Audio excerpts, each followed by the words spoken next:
Assalamualaikum warahmatullahi taala wabarakatuh. Al-Fatihah. A'udzubillahi minasyaitonir rajim. Bismillahirrahmanirrahim. Alhamdulillahirabbil alamin. Arrahmanir rahim. Maliki yaumiddin. Iyyaka na'budu wa iyyaka nasta'in. Ihdinas siratal mustaqim. Shiratal ladzina an'amta 'alaihim ghairil maghdubi 'alaihim waladdallin.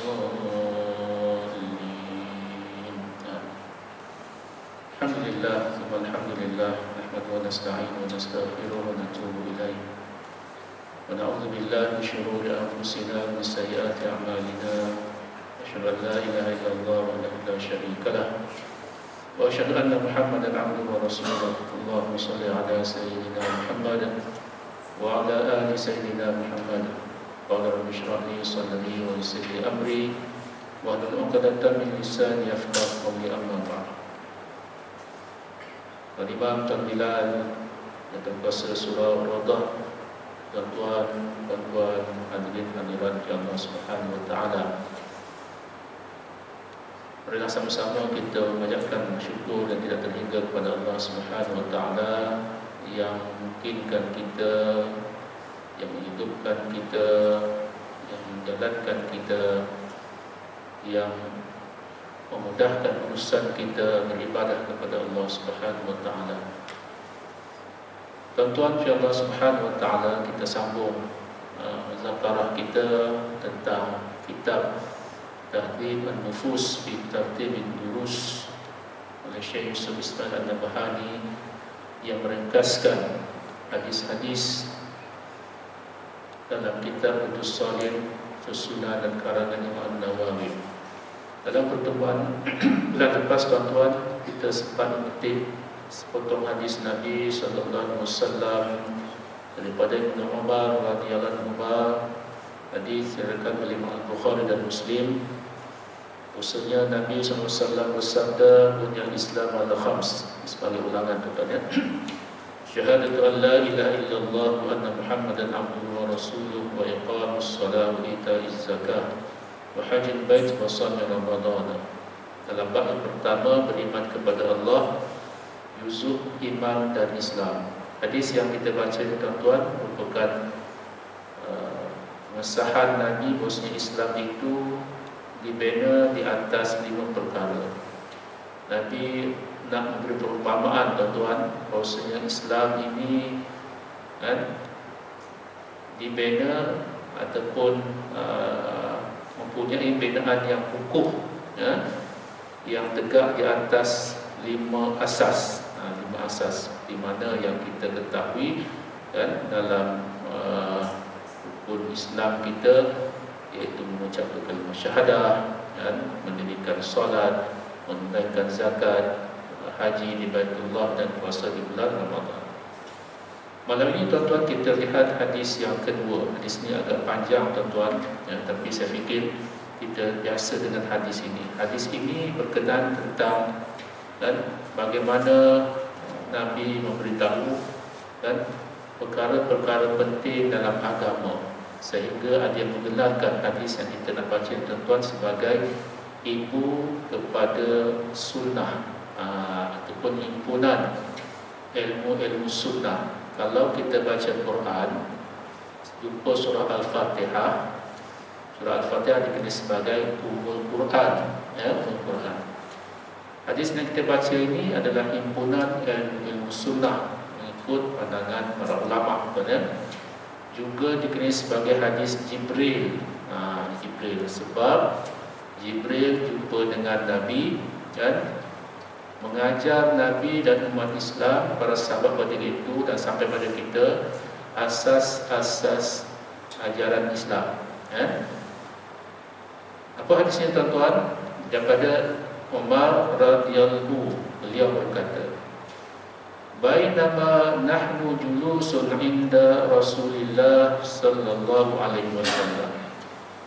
Tatkala kami sedang duduk di sisi Rasulullah, ada if tala alaina rajulun syadidu bayadhi thiyab syadidu sawadi sya'ri la yura alaihi atharu safari wa la ya'rifuhu minna ahadun. Tatkala kami sedang duduk di sisi Rasulullah SAW, tiba-tiba datang seorang lelaki yang memakai pakaian yang sangat putih, rambutnya sangat hitam, tidak terlihat padanya tanda-tanda dia seorang sedang bermusafir, dan tiada seorang pun daripada kalangan kami yang mengenalinya. Ini rupanya datang itu malaikat, tuan-tuan. Di ujung ayat hadis nanti baru Nabi beritahu itu malaikat Jibril datang berjumpa dengan Nabi dikala Nabi bersama dengan para sahabat. Malaikat menyerupai seorang lelaki.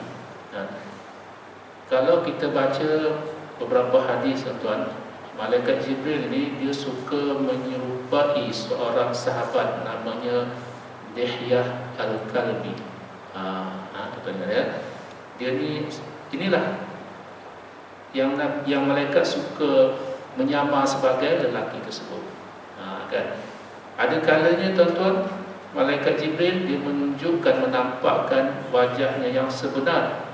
Kan? Ada kalanya Nabi saja nampak, orang lain tak nampak. Ada kalanya ada sahabat yang nampak. Nampak. Seorang je nampak, sahabat lain tak nampak. Kan? Sahabat lain tak nampak. Ini kelebihan Jibril. Dalam hadis ni, kan, semua orang tak tahu siapa lelaki yang datang ini. Pakaiannya sangat putih, rambutnya hitam, tak ada tanda-tanda dia musafir. Dan Sayyidina Umar kata, kami tak tahu dia ni siapa. Nampak pelik lah, nampak pelik. Hatta jalasa ila Nabi sallallahu alaihi wasallam. Kemudian dia pun duduk di hadapan Nabi. Fa asnada rukbatayhi ila rukbatayhi wa wada'a kaffayhi ala fakhidayhi. Ini sahabat dia menyaksikan dan meneliti satu. Ini kelebihan ilmu hadis, tuan-tuan. Rawi hadis, sahabat ni dia melihat satu. Kan? Lalu dia menyandar, dia duduk depan Nabi dan dia menyandarkan kedua-dua lututnya ke lutut Nabi dan meletakkan kedua-dua telapak tangannya di atas paha Nabi. Kan? Maknanya lutut bertemu dengan lutut, rapat tu dah. Kemudian diletakkan kedua tapak tangannya di atas paha Nabi. Maknanya rapat sungguh tu, ya, rapat sungguh. Jadi para sahabat tengok dia kan, ni siapa pula ni kan datang, tak kami ketahui. Kemudian pakaian kemas, tak ada tanda-tanda musafir, kan? Datang jumpa Nabi, dekat-dekat dengan Nabi, lutut bertemu lutut, kan? Tangan dia letak atas paha Nabi. Wa qala ya Muhammad. Kemudian lelaki itu berkata, wahai Muhammad, akhbirni 'anil Islam. Kabarkanlah kepada saya tentang Islam. Ini 2-3 perkara yang pelik juga, antara perkara yang pelik. Dahlah tak kenal, kan? Orangnya segak, pakaiannya kemas, duduk dengan Nabi dekat-dekat, kan? Ditanya pula dengan Nabi, kan? Khabarkan kepada saya tentang Islam, kan? Faqala Rasulullah sallallahu al-Islamu an tashhada an la ilaha illallah wa anna Muhammadan Rasulullah wa tuqimas salah wa tu'tizaz zakah wa tasuma Ramadan wa tahujjul bait in istata'ta ilaihi sabila. Nabi pun beritahu, tuan-tuan dan puan, Nabi menjawab, Islam itu ialah kamu bersaksi tiada Tuhan yang berhak disembah melainkan Allah, dan bahawa Nabi Muhammad adalah utusan Allah. Kamu dirikan solat, kamu tunaikan zakat, kamu puasa bulan Ramadan, kamu tunaikan ibadah haji di Baitullah jika kamu mampu pergi ke sana. Jadi apa yang terkandung dalam rukun Islam, itulah yang Nabi jawab. Islam itu, ini dia satu. Nabi dah bagi jawapan itu. Bila ditanya, orang itu pula berkata, sadaqta. Qala sadaqta. Orang itu kata, kamu benar. Kan, kamu benar. Seolahnya nak bagi satu soalan kuis pada Nabi, kan? Kuis pada Nabi, soal macam itulah, kamu benar. Saya nak kata lagi, fa'ajibna lahu ay yas'aluhu wa yusaddiquhu. Kami pun hairan. Dia tanya, kemudian dia pula yang membenarkannya. Kan? Ingat tanya tu tak tahu, rupanya tanya tu tahu. Kan? Sadaqta, Nabi kata, Jibril kata betul jawapan kamu. Dan Sayyidina Umar kata kami hairan. Dia tanya dan dia membenarkan. Dia ada beberapa aspek di sini, tuan-tuan, kan? Yang dalam aspek pendidikan, kan? Kalau orang tanya, kita jawabkan. Kalau orang tanya tu maknanya dia dah ada jawapannya tu, kan? Cuma dia nak confirm lagi, okey, betul, kamu betul. Ini dalam pendidikan, tuan-tuan, sebagai satu penghargaan, satu penghargaan, betul, kan? Saya pun kadang kalau mengajar, kan, suruh belajar, kita baca kitab, kan, kitab Arab yang tak ada baris tu, kan, langgang-langgang juga budak baca, kan. Kalau betul kita dah ahsanti, betul, kan, bacaan kamu elok. So ada penghargaan, kan.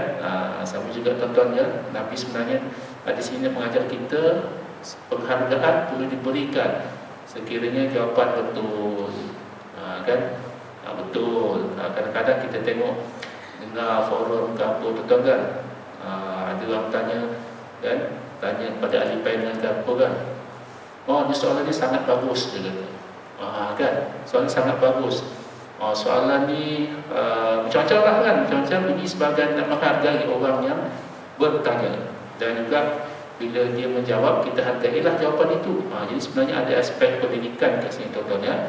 Aspek pendidikan, okay. Sama juga dengan kanak-kanak, kan. Kanak-kanak kalau minta dia menjawab ke apa, kan, so kita puji-pujilah dengan jawapan dia. Kadang salah sikit pun, tapi kita puji. Pertama, puji sebab berani bertanya, kan. Sebab itu saya dalam kelas, tuan-tuan, kalau kita tanya tu, kan, siapa, kalau kita tanya student, kan, tanya siapa nak tanya dulu, kan. Siapa nak tanya dulu? Jenuh, tuan-tuan, tunggu 10 minit, tak ada yang tanya. Itu kelebihan kita lah. Tapi bila kita belajar dengan orang yang bukan Malaysia, tuan-tuan, sekelas tu banyak kita kata foreigner lah, kan. Orang Malaysia ni jarang tanya. Orang foreigner ni dia selalu tanya. Jadi kalau lagilah kalau dengan pelajar Indonesia, kan, dia mula-mula sekali tanya.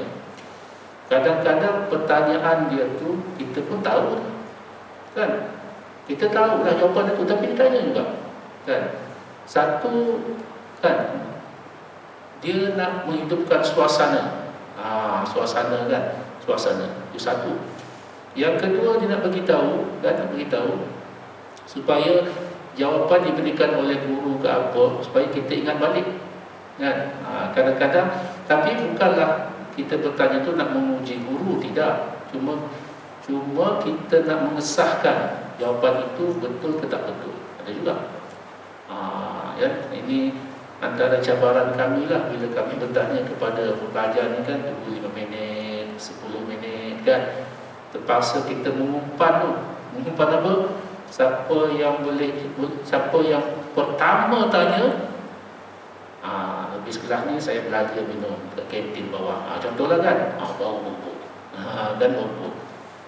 Kadang-kadang ada juga yang bertanya, tuan-tuan, kawan-kawan yang bisik, alah, itu pun tak tahu ke, itu pun nak tanya ke. Ada juga. Sebab itu kadang-kadang kalau pelajar kita ni dia rasa rendah diri, sebab kalau tanya tu takut soalan ditanya tu soalan, kita kata soalan tak cerdik. Sedangkan kita nak melatih dia supaya dia pandai bercakap, pandai bercakap.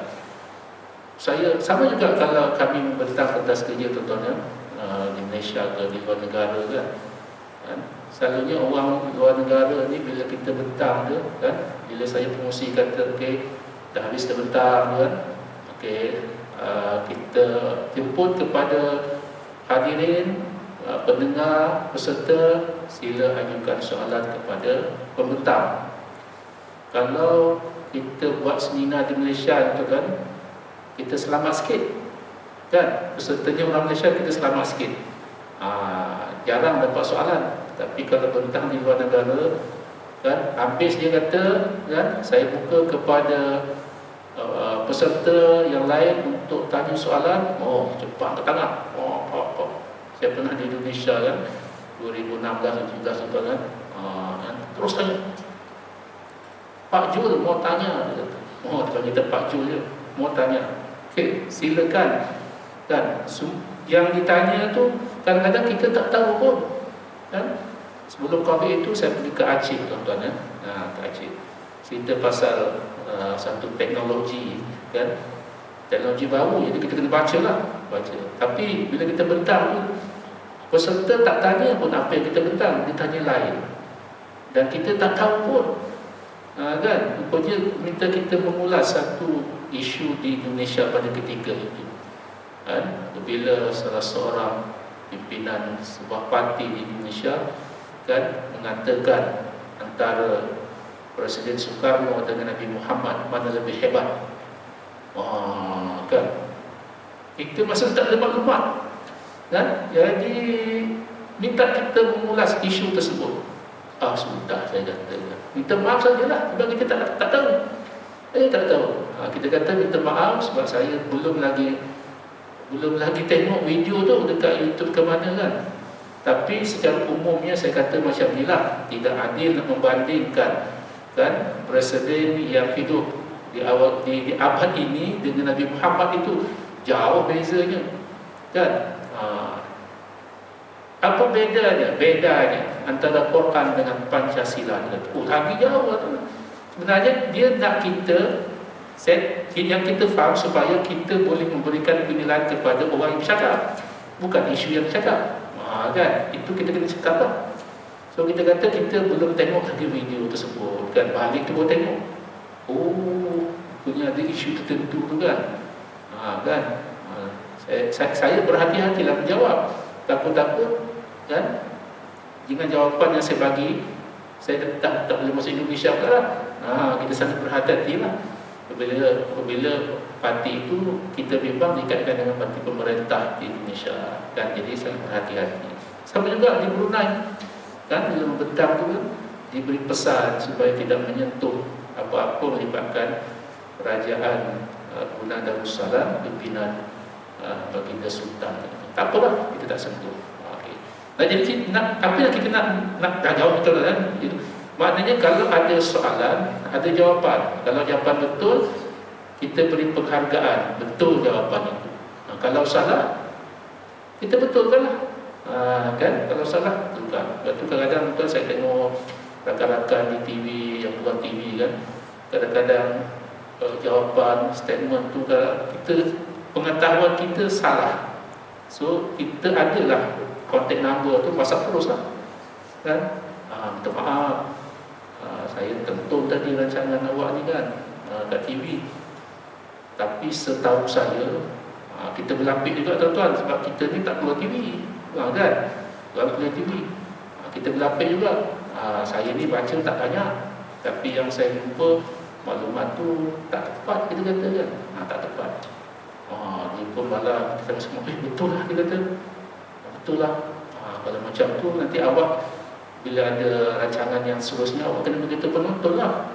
Kan, sebab rancangan awak ni ditonton bukannya satu orang kan. Kalau satu Malaysia tengok, awak dah berbohong, saya kata. Kan, jadi kena betulkan lah. Kan, betulkan.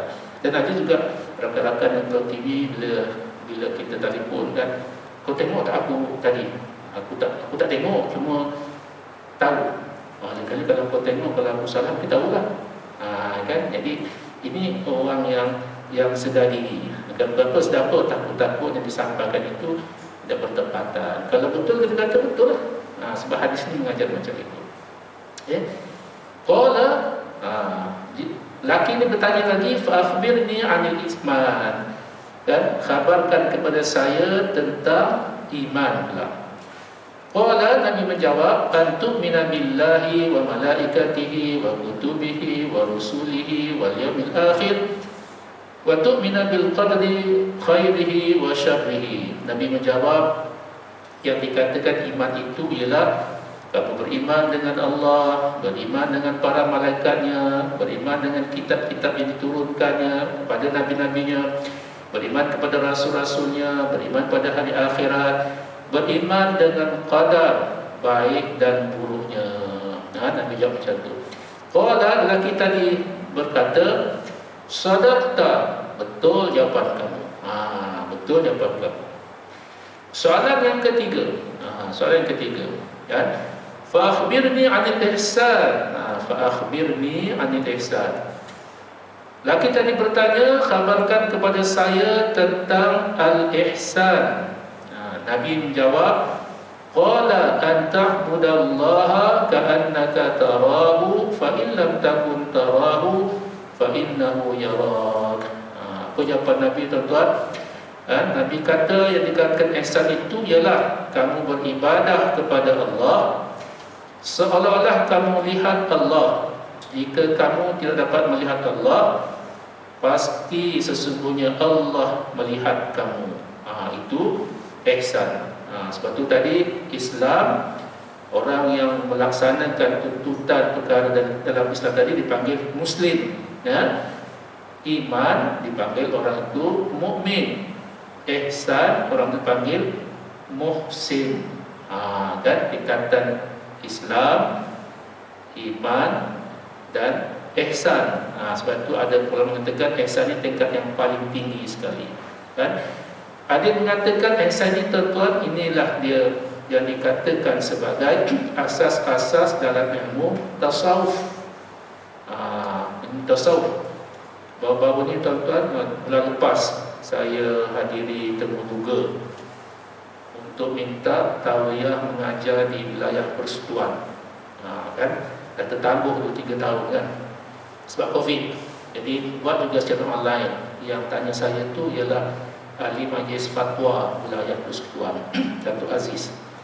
Saya tengok dia dalam skrin tu, Datuk Aziz lama kan. Takut-takut soalan cipu mas dia tanya kan. Rupanya dia tanya saya kan, dulu di zaman Nabi kan, zaman sekarang ini kan, bagaimana Nabi membentuk umat Islam pada ketika itu kan, dalam keadaan tidak ada disiplin ilmu seperti sekarang. Dia kata, minta tuan komen sikit. Minta komen sikit kan.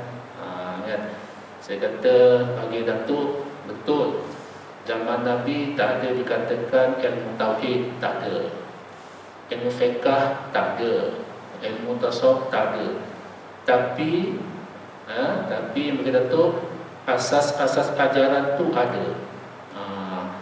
Yang dikatakan ilmu itu belum ada. Ilmu fiqh tak ada namanya. Ilmu tauhid tak ada namanya. Tapi Nabi berikan asas-asas tu ada. Datang zaman kemudian itu barulah disusun kan, ini sebagai disiplin ilmu yang berstruktur. Kan, dia nak tengok kita bagaimana kan, bagaimana kita boleh tak menjawab persoalan kan. Sebab sekarang ni orang kata zaman Nabi tak ada itu kan, zaman Nabi tak ada itu. Kan, dia nak minta bagaimana kita nak beritahu masyarakat. Dia kata betul, zaman Nabi tak ada sebagai ilmu fiqh kan, dia muncul-muncul selepas itu. Tapi asas-asas fiqh ada.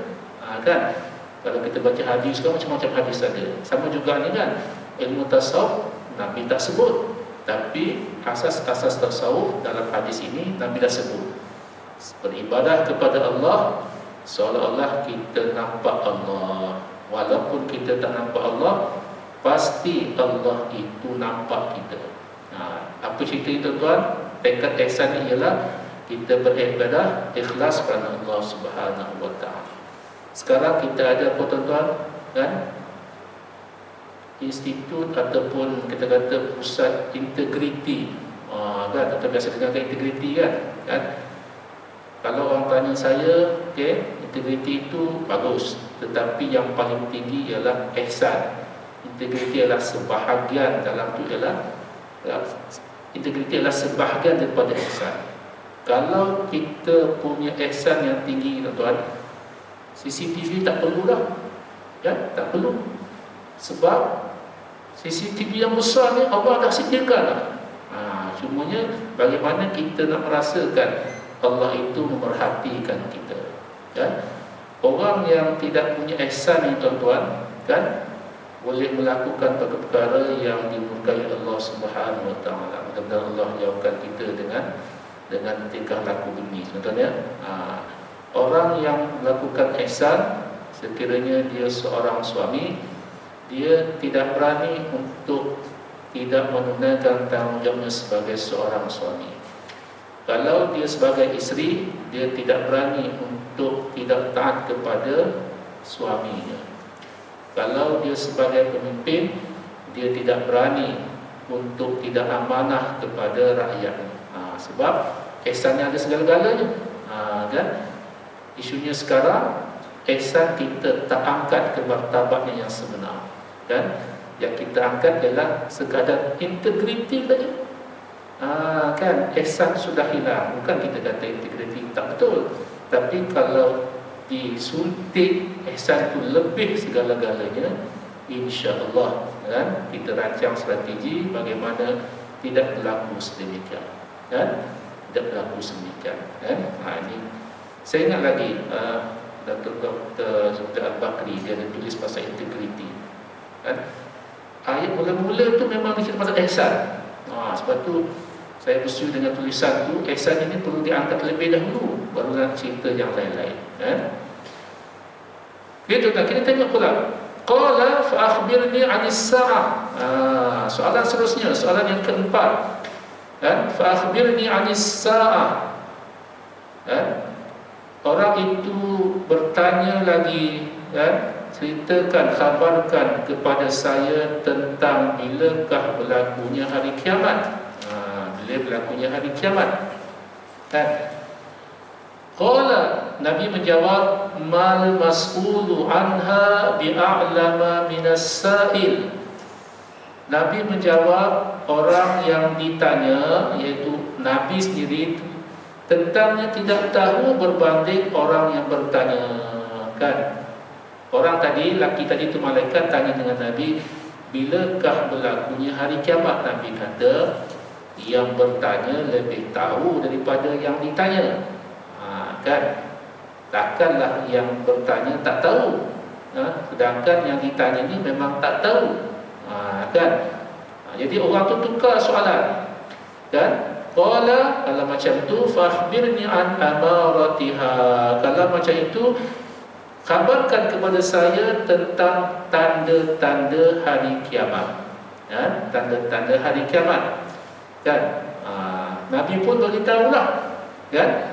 Nabi bersabda, antalidal amatu rabbataha wa antaral hufatal uratal alata li'asya'i yatatawaluna fil bunyan thumma talaqa.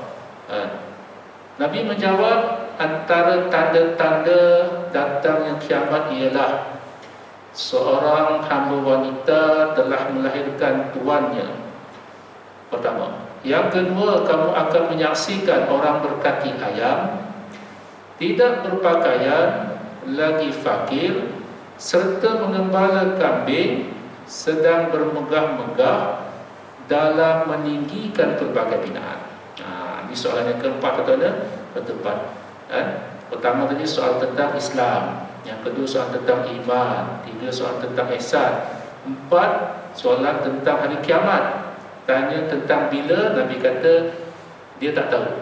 Sebab kalau kita baca surah Taha ayat 15, Allah kata inna sa'ata atiyatun akadu ukhfiha litujza kullu nafsin bima tas'a. Allah kata sesungguhnya as-sa'ah, hari kiamat, atiyatun, pasti datang. Kan? Imam Ibn Katsir kata qa'imatun la mahalata, benda pasti berlaku, tidak mustahil.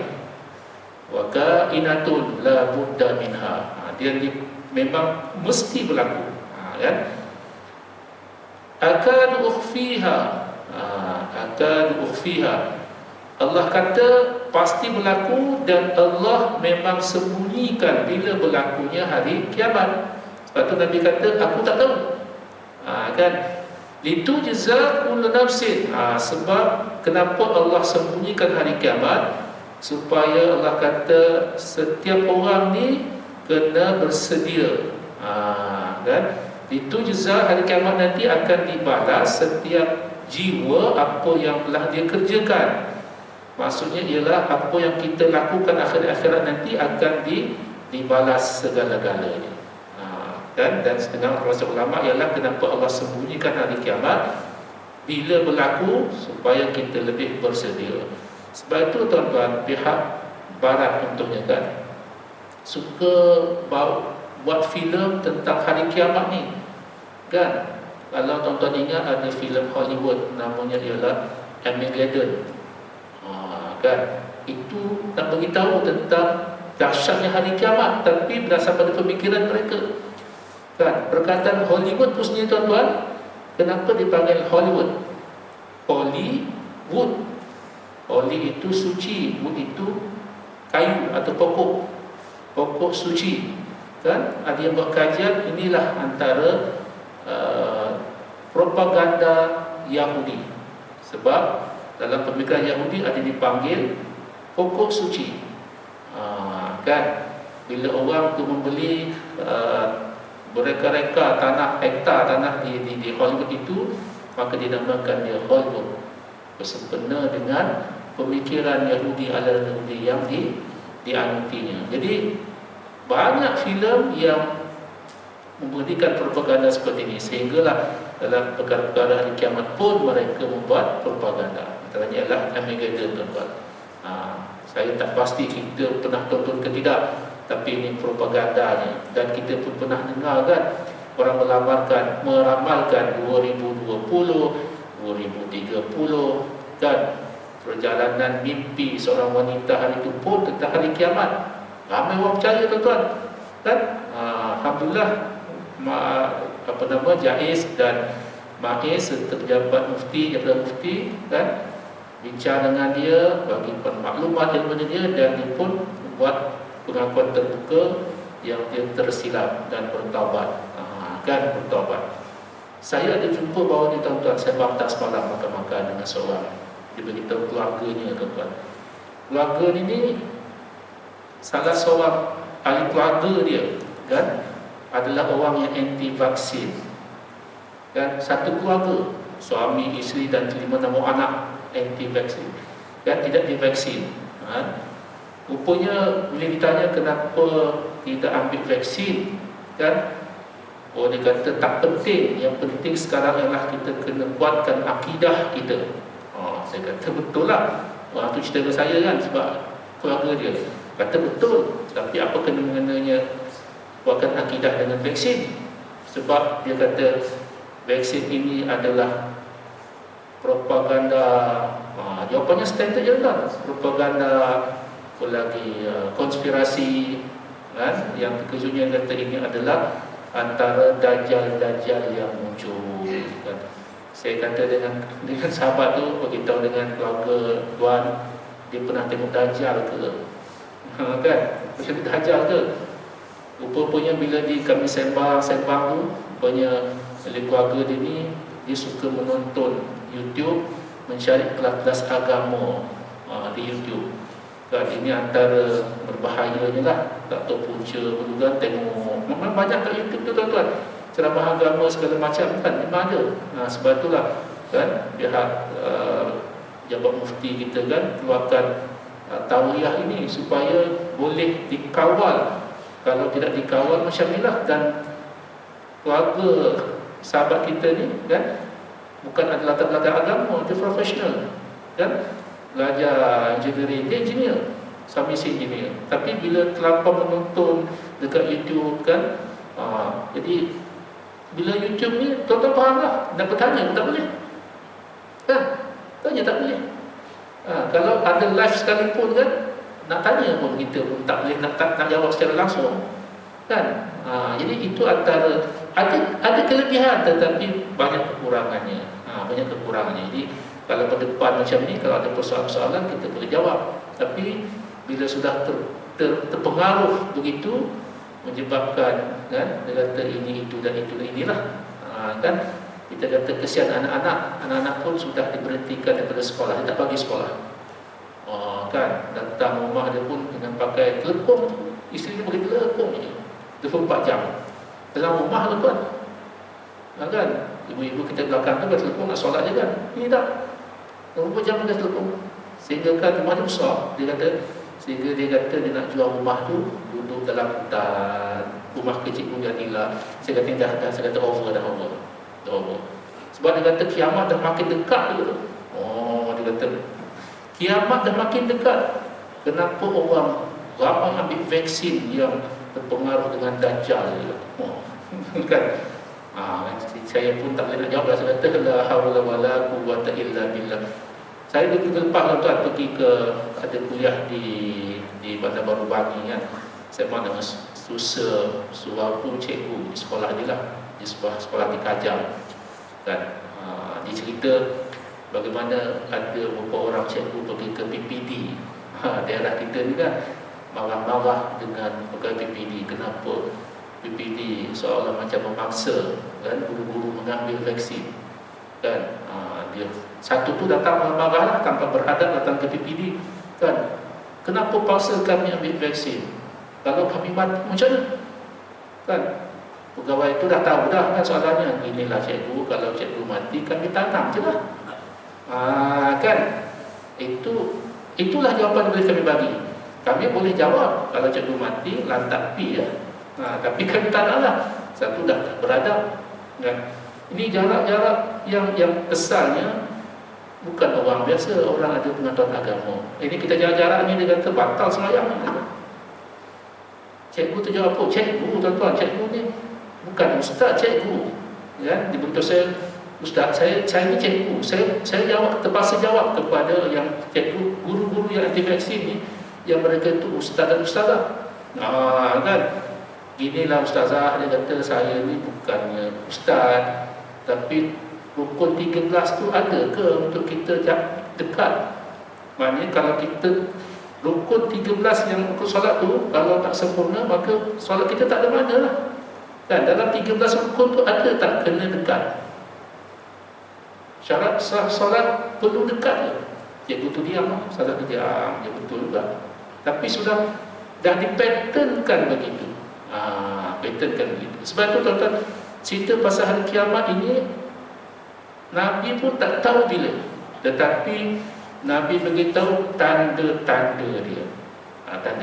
Tanda-tanda yang Nabi sebut tuan-tuan, kita baca dalam kitab-kitab akidah, kitab-kitab tauhid, dan juga saya memiliki sebuah kitab tuan-tuan tebal macam ni, cerita tentang hari kiamat saja kan? Tanda-tanda hari kiamat. Saya beli tahun 2010 tuan-tuan, bila mengerjakan haji tu, tengok kedai kitab dekat Mekah Madinah tu, menarik ni kan, sebab dia ada gambar, dia ilustrasi kan. Jarang tengok kitab akidah macam tu, saya beli kan. Jadi dalam kitab itu beritahu tanda hari kiamat ni kan ada dua. Satu alamat sugra, kecil.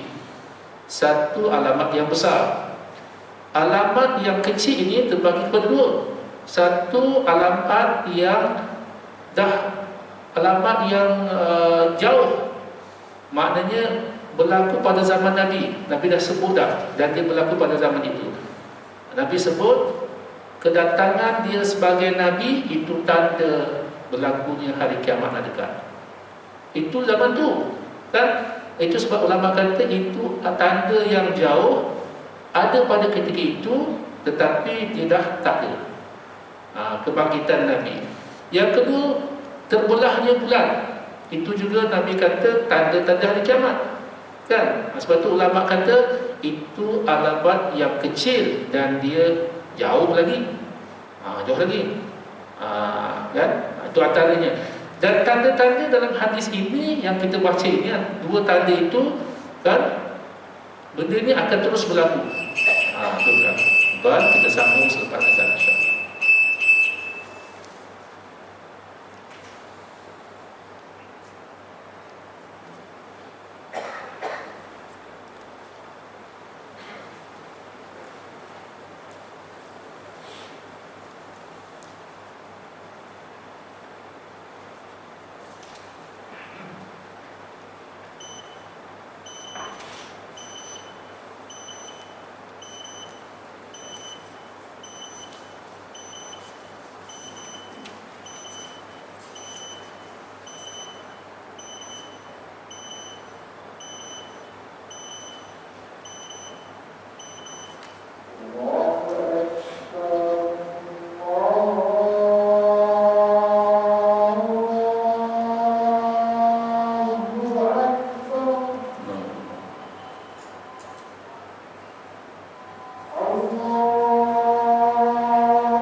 salli ala sayyidina Muhammad Allahumma rabbana salatu qa'imah ala Muhammad maqam mahmud alladhi innaka la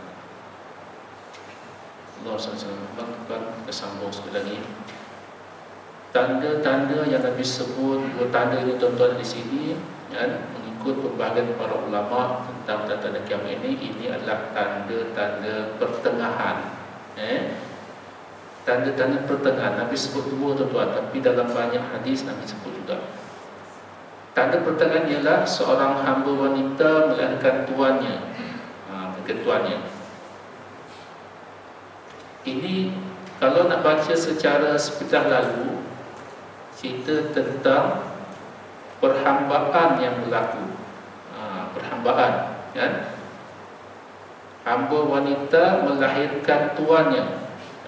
Maksudnya adalah wanita melahirkan anak tuannya hasil pada hubungan persetubuhan dengannya lah. Dan itu adalah budaya, kan? Budaya pada ketika itu, kan? Tetapi secara kinayahnya ialah apabila hamba-hamba melahirkan tuan, jadi tuan boleh mengarahkan ibu yang melahirkannya, kan? Hamba wanita melahirkan tuannya, maknanya hamba wanita tadi, kan, adalah milik kepada seorang lelaki. Di zaman Nabi contohnya, sebab itu perhambaan sudah dihapuskan oleh Nabi, kan? Islam telah menghapuskan sistem perhambaan ini, kan? Perempuan hamba wanita dia adalah milik tuannya, tuannya lelaki lah, dan dia menyetubuhi hamba dia lah, lahir seorang anak. Jadi anak tadi adalah menjadi tuan kepada wanita hamba tadi, kan? Ada ulama yang memberikan perumpamaan lain tuan-tuan. Inilah antara tanda-tanda hari kiamat apabila anak menderhaka kepada ibunya. Anak boleh mengarahkan ibunya, boleh memerintah ibunya, kan? Nabi berikan kiasan-kiasan je, tapi ditafsirkan, maknanya berlakulah kerosakan akhlak di mana ramai anak-anak durhaka yang menderhakai ibu bapanya, ibunya terutamanya. Tidak bermuamalah dengan baik dengan ibunya, dengan keluarga yang itu, ya kan? Ini itu satu. Yang keduanya ialah Nabi kata, kan, ini pun Nabi berikan semacam perumpamaan. Kamu menyaksikan orang berkaki ayam, tidak berpakaian, lagi fakir, serta mengembala kambing, sedang bermegah-megah dalam meninggikan pelbagai binat. Orang miskin, kan, tak berkasut, kan, pakaian tak ada, fakir, kerja gembala kambing, tiba-tiba boleh buat bangunan yang tinggi-tinggi, kan? Ada hadis lain tuan-tuan, bila saya sahabat tanya, siapa orang tu wahai Rasulullah? Nabi jawab, Al-Arab, orang Arab, kan? Cuma kat sini salah ke kita buat bangunan tinggi-tinggi? Bincang, tak salah, cumanya jangan bermegah-megah, kan? Jangan bermegah-megah, kan? Sebab itulah almarhum Dr. Sa'radah Al-Buti tuan-tuan dalam kitab dia, kan, bila pembinaan sesebuah bangunan, kan, kena tengok juga akhlak orang yang membina, kan, akhlak orang membina, kan. Takut-takut ada unsur-unsur bermegah-megah, itu adalah tanda-tanda, kan, datangnya hari kiamat. Tapi tanda ini tanda yang pertengahan. Dalam hadis lain tuan-tuan, Nabi sebutkan antara tanda-tanda lain ialah, ya, la taqumus sa'ah hatta yub'atsu dajjalun kadzabun. Nabi kata tak datang hari kiamat sehingga diutuskan ataupun muncul para dajjal yang penipu. Qaribun min 30, kurang lebih 30 orang, kan? Kan? Dia mendakwa dia sebagai Nabi. Jadi Dajjalun kat sini bukannya Dajjal seperti mana yang kita faham, yang kita dengar. Ini adalah zaman Nabi sebut zaman dia, kan? Adalah nabi-nabi palsu. Nabi palsu. Ulama kata, ulama bincang 30 ni betul ke 30? Bukan begitu, kan? Bilangan tu ramai lah. Cuma Nabi sebut salasina tu pada zaman dia. Zaman sekarang ada tak tuan-tuan Nabi palsu? Ada, kan? Saya sempat jumpa di penjara Kajang Rasul Melayu, dah meninggal pun orang tu, kan? Rasul Melayu. Kan kita tanya, kan, Tuan Haji kenapa nak jadi Nabi dan Rasul ni, kan? Sebab kalau baca-baca hadis kan Nabi kata la Nabi ya ba'di, tidak ada lagi Nabi selepas aku. Jadi semua palsu Nabi kata, kan? Kita tanya dia, kenapa Tuan Haji nak jadi Nabi, kan? Dia kata, Ustaz cuba baca surah Yasin. Yasin wal Quranil Hakim innaka laminal mursalin. Tu kan, kalau kita baca kan innaka laminal mursalin, maknanya semuanya engkau adalah dalam kalangan Rasul. Itu bukan ke Allah kata kita ni Nabi. Dia kata Tuan Nabi salah tafsir tu, kan. Innaka kan tu Nabi Muhammad. Kita baca kan wahyu tu turun kepada kita lah. Dia salah. Kita lagi apa? Dalilnya surah Ibrahim ayat 4 dia kata. Saya tak ingat ayat tu, tapi ayat tu kata Nabi Allah utuskan Rasul ialah bilisani qaumin, dengan lidah kaumnya, kan. Zaman Arab dah habis, kan. Dia nak kaitkan surah Yasin tadi dengan surah Ibrahim, kan. Jadi dikata dapat wahyu sebab saya ini berbahasa Melayu, bangsa Melayu, maka saya adalah utusan Allah dalam kalangan bangsa Melayu. Ikut tafsiran dia, kan. Masa tu kami buatlah, memang pensyarah yang ditafsir pun kita pun bincang-bincang, dia tak boleh berhujah, kan. Sekarang ni macam mana je? Nak jadi Nabi lagi? Tak jawatan lah Ustaz, dia kata. Tak jawatan pula, kan. Tapi rupanya itu cuma di mulut dia saja, kan. Mulut saja, kan. Tapi itulah, bila saja Nabi dah sebut itulah Dajjalun, Kadzabun. Zaman Nabi yang terkenal ialah Musailamah al-Kadzab. Dia pun cerita panjang, kan. Kalau kita tahu kumpulan Qadiani, Qadiani, kan, dia punya pengasas Mirza Ghulam Rasul itu juga mengaku sebagai Nabi juga, kan, sebagai Nabi. Jadi di Perak itu, tuan, kan, Rasul dalam kalangan kaum wanita, kan. Seorang ustazah mengaku sebagai Rasul wanita. Ada orang ikut tu, kan. Pelik orang kita ni, kan. Dia nak jalan pintas saja, semua nak ikut, kan. Begitu, kan. Zaman Nabi ada sepotong hadis Nabi, tuan-tuan, dalam Riyadhus Shalihin, kan, yang sebenar lah, kan. Nabi kata cerita Dajjal ni bukan Nabi saja yang sebut, Nabi Ibrahim pun sebut, Nabi-Nabi selepas Nabi Ibrahim pun sebut, sehinggalah saya pun sebut juga. Nabi kata, Nabi beritahu Dajjal ni rupanya sekian-sekian, kan. Matanya tersembul seperti buah anggur. Zaman Nabi ada seorang yang digelar sebagai Dajjal, iaitu Ibnu Sayyad. Ibnu Sayyad, dia orang Yahudi. Mata dia tu seolah menggambar macam itulah, kan. Ramai sahabat memang kata dia ni confirm Dajjal, kan. Satu ketika ada seorang sahabat meriwayatkan hadis, saya tak ingat Sa'ad bin Jabal ke, saya tak ingat, kan. Pun Sa'ad al-Khudri, saya tak ingat, kan. Saya tak ingat dia punya perawi hadis. Dia kata satu ketika kami pergi nak mengerjakan haji, kan. Ibnu Sayyad ada, dan sahabat-sahabat ni tak senang dengan Ibnu Sayyad, sebab bila diorang tanya dengan Rasulullah, Ibnu Sayyad Dajjal ke, kan. Nabi jawab ya pun tidak, tidak pun tidak, kan. Kan itu.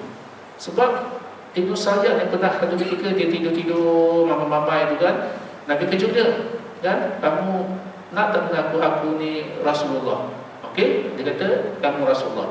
Kemudian dia tanya Nabi balik, wahai Muhammad, nak tak kamu mengaku yang aku juga Rasulullah? Dia kata pelik orang ni, kan. Pelik. Nabi tinggal. Saya normal begitu. Yang ada pada zaman ya Rasulullah, mesin yang peling budak ni, kan. Penggal leher dia. Jadi Ibnu Sayyad ni satu ketika dia pergi rombongan, pergi haji. Sahabat-sahabat ni memang tak senang Ibnu Sayyad. Sahabat ni kata, saya pun tak pasti, saya tak suka Ibnu Sayyad ni sebab apa, tapi memang kita tak suka kat dia. Satu hari berhenti nak pergi haji ni, kan, nak pergi menunaikan haji, berhenti satu tempat. Ibnu Sa'id ni pun berkumpul dengan para sahabat yang lain. Jadi sahabat yang kata, apa yang pijau, kan, kan, pijau, kan. Sahabat yang kata, aku pun tak pasti kenapa aku halau dia. Dia pun duduk-dudukan, kemudian Ibnu Sa'id pun bawa kambing dan diburah kambing tu bagi susu dan dibagi sahabat tu minum. Sahabat ni kata, Ibnu Sa'id, ni musim panas, kamu bagi susu kambing panas. Ni orang tak suka, tuan-tuan. Kan dah tak suka, bagi apa pun dia tak suka. Kan Ibnu Sa'id pun perasan, tuan-tuan, dia kata macam ni lah ya. Saya tahu kamu tak suka dengan aku, tapi pernah tak Nabi cerita tentang Dajjal ni, dia kafir ke Muslim? Kan, dia kafir ke Muslim? Sahabat kata dia Muslim. Kalau Dajjal dia kafir, aku ni kafir ke Muslim dia? Dia nak beritahu kan, aku ni bukan Dajjal, sebab yang Nabi kata Dajjal kafir, yang aku ni Muslim. Nabi pernah beritahu tak, Dajjal tak boleh masuk Madinah dan Mekah? Pernah? Sekarang ni kita daripada Madinah nak pergi ke Mekah, mana ada Dajjal nak buat haji? Aku bukan haji Dajjal, dia kata. Yang kedua, Nabi pernah beritahu tak di mana Dajjal tu berada? Kan, apa cerita dia? Kan, begitulah bagaimana keadaan dia. Okeylah, maknanya sahabat yang berkaitan ni, betul juga, takkan kita nak panggil Ibnu Sa'id itu Dajjal, kan, dia dah terpengaruh. Tapi Ibnu Sa'id kata, aku tahu dia kat mana. Kan, bila dia macam tu, tuan-tuan, kan, memang sahabat kata, kau ni memang orang yang tak guna, dia kata. Waihat, tabat, segala macam lah keluar, kan. Boleh tadi dah simpati lah, ya, dah simpati. Jadi zaman Nabi pun dah ada orang gelar sebagai Dajjal, ya. Dan yang ketiga, alamat yang paling besar sekali, tuan-tuan, di mana juga oleh Huzaifah kata, satu ketika tiba-tiba Nabi datang kepada kami ni sedang bermuzakarah. Nabi tanya, kamu ni muzakarah tentang apa? Kami muzakarah tentang as-sa'ah, hari kiamat. Nabi kata, innaha lan taquma hatta tarau qablaha 10 ayat. Nabi kata, kiamat lan tu ialah tidak akan berlaku sama sekali kecuali kamu saksikan 10 tanda. Kan, pertama ad-dukhan, asap, Dajjal yang sebenar, dabah, haiwan yang melata, kan, kemudian matahari terbit sebelah barat, turunnya Nabi Isa, kemudian Ya'juj dan Ma'juj, kemudian asap keluar daripada timur, daripada barat, keluar daripada semenanjung tanah Arab, dan juga api keluar daripada Yaman. 10 tanda ni Nabi kata ini sudah dekat dengan hari kiamat. Tanda besar lah, tanda besar, kan. Betul, tuan-tuan, kalau ada orang cerita hari kiamat ni, cuba susun cerita ni supaya kita dapat agaklah. Dan walaupun jauh, tuan-tuan, tapi kita kena buat persiapan pada sekarang, terutama akidah, syariah dan juga akhlak kita, ya. Kita sambung sikit, tuan-tuan, habiskan hadis ni. Kemudian orang itu berlalu pergi, lalu pergi. Summa intalaqa walabithtu maliyan. Orang itu pun beredar dan saya tinggal di rumah selama beberapa ketika. Maknanya dah habislah. Dah habis majlis tu, orang tu balik. Saya nama kata, saya pun balik ke rumah. Summa qala li ya Umar. Setelah beberapa hari lepas tu, Nabi tanya kepada Sayyidina Umar, ya Umar, atadri manis sa'il, ingat tak hari tu yang datang tu, yang tanya saya macam-macam tu, kamu tahu tak? Sayyidina Umar kata, qultu Allah wa rasuluhu a'lam, Allah dan Rasul lebih mengetahui. Nabi jawab, qala fa innahu Jibril, itulah malaikat Jibril, atakum yu'allimukum dinakum, yang mengajar kamu, datang kepada kamu, mengajar kamu tentang agama kamu. Agama kamu. Jadi apa pengertian hadis ini, tuan-tuan? Dan pertama, inilah asas-asas penting dalam Islam, iaitu rukun Islam, rukun iman, dan tentang ihsan, tentang hari akhirat. Apa yang kita pegang, apa yang kita buat, apa yang kita percaya, kan, semuanya itu akan dipertunjukkan, dibalas oleh Allah Subhanahu Wa Taala di akhirat nanti. Tanda-tanda itu nak menunjukkan bahasanya persiapan kita, bagaimana kita nak berjumpa dengan Allah, kan, apabila kita meninggal dunia nanti, kita akan berpindah ke alam barzakh namanya, kemudian barulah ke alam akhirat, yang akan dihisab segala macam, kecil besar semuanya ada tuan-tuan.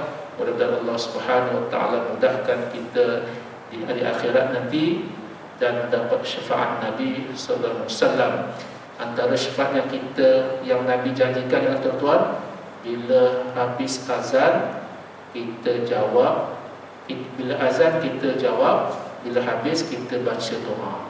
Itu memang Nabi kata, orang yang baca doa selepas azan itu